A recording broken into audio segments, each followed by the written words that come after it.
ప్రార్థన చేసుకుందామండి. సకల ఆశీర్వాదాలకు కారణభూతుడువైన మా తండ్రి, మీ ఉన్నతమైన ఘనమైన శ్రేష్టమైన నామానికి మీ ప్రియకుమారుడు మా అందరికీ లోకరక్షకుడైన క్రీస్తు వారి పేరట కృతజ్ఞతాస్తుతులు చెల్లిస్తూ ఉన్నాము తండ్రి.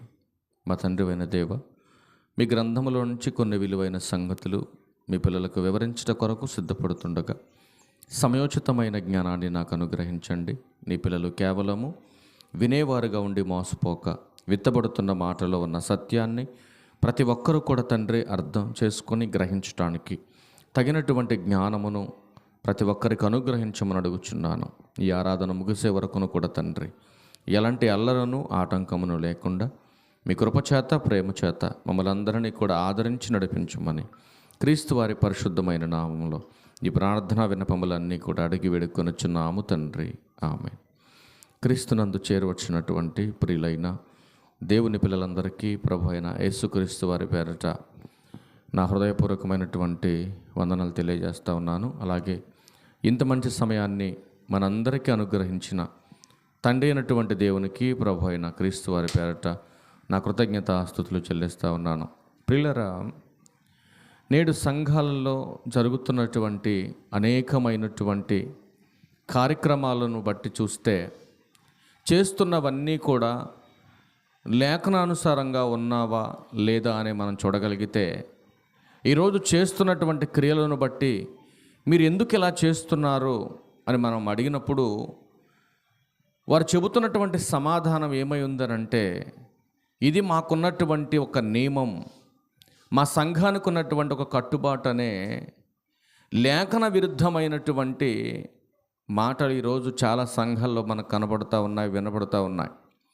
కానీ బైబిల్ ఏం చెబుతుందో ఈరోజు చాలామంది దానిని అనుసరించి ప్రవర్తించే భావజాలాలు నేడు కొన్ని సంఘాల్లో మనకు కనపడట్లేదు. ప్రియులారా, ఈరోజు ఒక క్రైస్తవుడుగా నువ్వేది చేసినా వాక్యం సపోర్ట్ చేయాలి. వాక్యాధారంగానే నీ క్రియలు ఉండాలి, నీ ప్రవర్తన ఉండాలి. వాక్యం సపోర్ట్ చేయనటువంటి నీ భక్తి నీకు పరలోకం తీసుకురాదని గమనించవలసినటువంటి అవసరం ఉంది. యేసుక్రీస్తు ప్రభువారు ఒక మాట చెప్తున్నారని చూద్దాం ఒకసారి. ఎందుకంటే ఆయన చెప్పినట్టుగా మీరు వినకపోతే మీరు ఏం చేసినా కూడా వ్యర్థమే ఉంటున్నాడు ఆయన. లూకాసు వార్త 6వ అధ్యాయం 46వ వచనం చూస్తారు ఒకసారి. లూకాసు వార్త 6వ అధ్యాయం 46వ వచనం. ప్రియులారా, నేను చెప్పు మాటల ప్రకారం మీరు చేయక, క్రైస్తవులను పిలువబడుతున్నటువంటి ప్రతి ఒక్కరూ కూడా ప్రభువారు ఏదైతే చెప్పారో దాన్నే చేయాలి. అది చేస్తూ ఆయనని పిలిస్తే ఆయన పలుకుతాడు. అది చేస్తూ ఆయనకి మనవి చేస్తే మనం అడిగినవి ఆయన ఇస్తాడు. అందుకే ఆయన ఏమంటున్నాడంటే, నేను చెప్పు మాటల ప్రకారం మీరు చేయక ప్రభువా ప్రభు అని నన్ను పిలుచుట ఎందుకు అంటున్నాడు. ఇప్పుడు నేను చెప్పింది మీరు చేయకుండా నన్ను ఎందుకు పిలవటం? అర్థమైందండి మాటలు అన్న అర్థం మీకు? నేను చెప్పిన మాటల ప్రకారం మీరు చేయకుండా ప్రభువా ప్రభు అని ఎందుకు నన్ను పిలుస్తున్నారు మీరు అంటున్నాడు ఆయన. సందర్భం ఏంటంటే, విమర్శించడానికి చెప్పట్లేదండి, అలానే ఎవరినో తక్కువ చేయాలని నేను చెప్పట్లేదు. లేఖనం ఏం చెబుతుందో దానినే అనుసరించి చేయాలి ప్రతి క్రైస్తవుడు. దానినే బోధిస్తున్నటువంటి బోధకులు. అంతేగాని ఒక ఆచార నియమాన్ని పెట్టుకొని అది మనుషులు కల్పించినటువంటి పద్ధతిని అదేదో దైవోపదేశంగా బోధిస్తూ ఇదే సత్యమైనది అన్నట్టుగా బోధిస్తే ప్రమాదం అంటుంది గ్రంథం. అందుకే మార్కు వార్త 7వ అధ్యాయం 8వ వచనంలో నేడున్నటువంటి కొందరు విశ్వాసులు ఏం చేస్తున్నారు చూడండి. మార్కు వార్త 7వ అధ్యాయం 8వ వచనంలో, మీరు దేవుని ఆజ్ఞను విడిచిపెట్టి మనుషుల పారంపర్యాచారమును గైకొనుచున్నారు. అంటే దేవుడు చెప్పినటువంటి మాటని పక్కన పెట్టేసింది క్రైస్తవ్యం. అందరు కాదండి, కొందరే.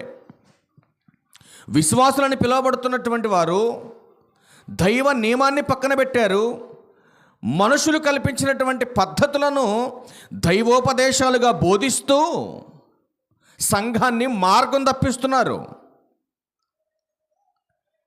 ఏ విశ్వాసం కలిగి ఉండాలి, ఎలాంటి విశ్వాసం కలిగి ఉండాలి, ఇట్లాంటి భావజాలాలని పక్కన పెట్టేశారు.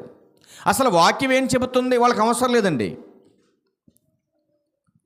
ఈరోజు నువ్వు చేస్తున్నటువంటి భక్తి వాక్యానుసారమైన ఒకసారి ఆలోచించవలసినటువంటి అవసరం ఉంది నేడున్నటువంటి సంఘానికి.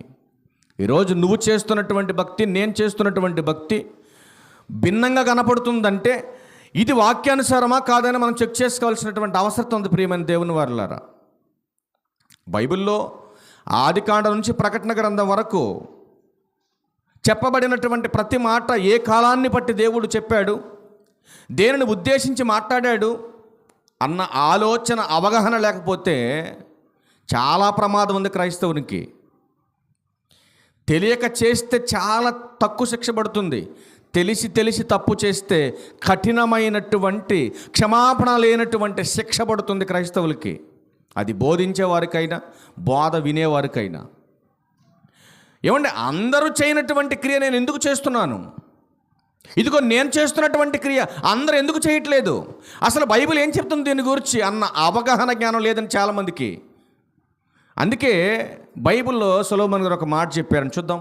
కొన్ని పరిచయాలు చూపిస్తున్న రెండో భాగంగా మనం వచ్చే వారం దీని గురించి విందాం. సామెతల గ్రంథం 14వ అధ్యాయం తీయండి ఒకసారి జాగ్రత్తగా. సామెతల గ్రంథం 14వ అధ్యాయం 15వ వచనం.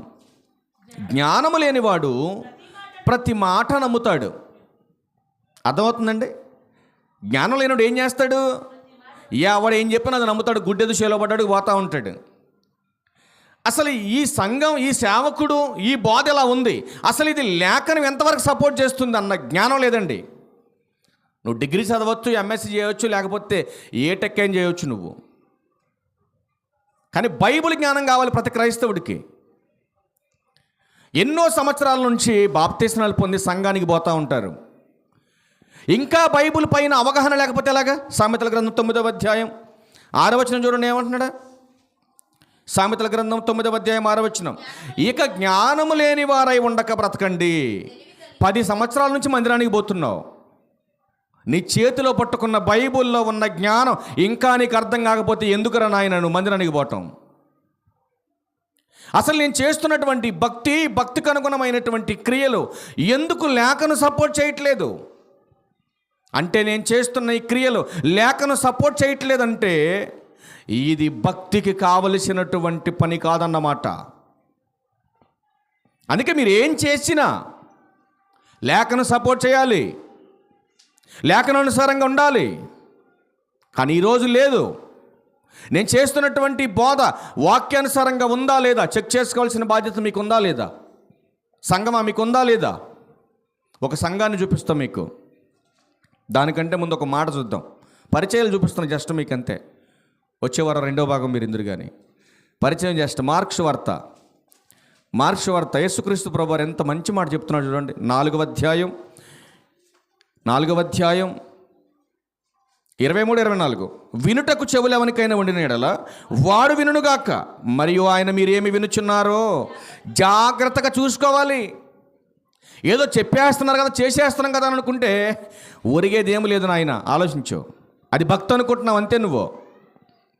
అందుకే మీరు ఏమి వినుచున్నారో జాగ్రత్తగా చూసుకోవాలి, లేదంటే మోసపోతావు అంతే. యాకోబు గారు రాసిన పత్రిక తీయండి.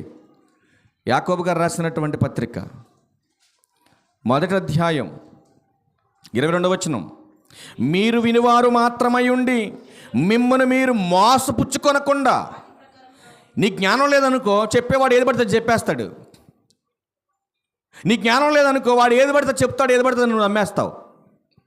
అందుకే ప్రభువారు హెచ్చరించాడు, చెప్పేవాడు ఏం చెబుతున్నాడో వినేవాడు జాగ్రత్తగా చూసుకోవాలి. దేంట్లో? గూగుల్లో కాదు నాయన, నీ చేతిలో ఉన్న బైబిల్, అందులో చూసుకోవాలి నువ్వు. అందుకే అంటున్నాడు, మీరు వినివారు మాత్రమై ఉండి. కేవలం వినటానికి మాత్రమే నువ్వు సంఘానికి వెళ్తున్నావా? అంత మాత్రానికే వెళ్తున్నావా నువ్వు? అయితే నీ భక్తి నీ విశ్వాసం వ్యర్థం అంటున్నాడు. మరి ఏం చేయాలి? నువ్వు వినేవాడుగా ఉండటం మాత్రమే కాదు నాయనా, వాక్య ప్రకారం ప్రవర్తించేవాడై ఉండాలి. అది నీ భక్తి. నువ్వేం చేస్తున్నావు? పాట పాడుతున్నావా? వాక్యానుసారంగా ఉండాలి. ప్రార్థన చేస్తున్నావా? వాక్యానుసారంగా ఉండాలి. ఏమండి? ప్రసంగం చేస్తున్నావా? వాక్యానుసారంగా ఉండాలి. ఏది చేసినా వాక్యం సపోర్ట్ చేయాలి. వాక్యం సపోర్ట్ చేయకపోతే లోకంలో ఉన్నోడి కంటే కూడా దౌర్భాగ్యుడు నువ్వు. అర్థం చేసుకోవాలి జాగ్రత్తగా. వచ్చేవారం మాట్లాడదాం. దీని ముగింపు వచ్చేవారం చెప్తా. ఎందుకు చెప్పాను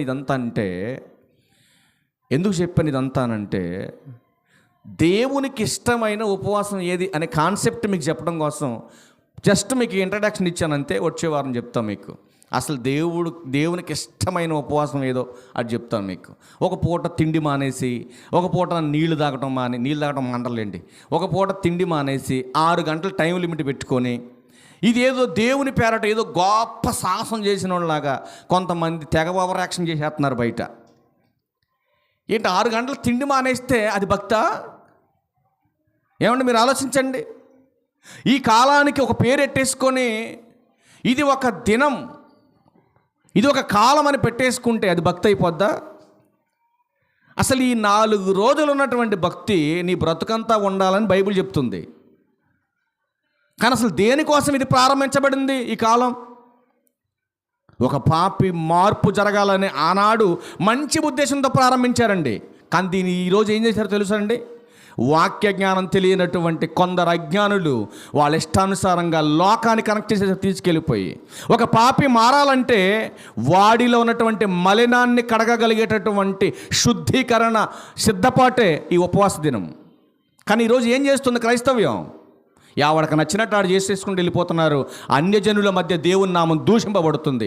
దానిని కొంతవరకైనా ఖండించి జ్ఞానాన్ని తెలపడం కోసమే ఈ కాన్సెప్ట్తో ఒక మంచి విషయాన్ని రాశాను. వచ్చే వారం సెకండ్ భాగంలో మీరు ఇందురు కానీ జస్ట్ పరిచయం మాత్రమే. ఓకే, అందరికీ వందనాలు. Okay, thank you. మన మధ్యలోకి వచ్చినటువంటి చెల్లెమ్మ మంచి విలువైన సంగతులు మనకు నేర్పించడానికి సిద్ధంగా ఉన్నారు కనుక దేవుని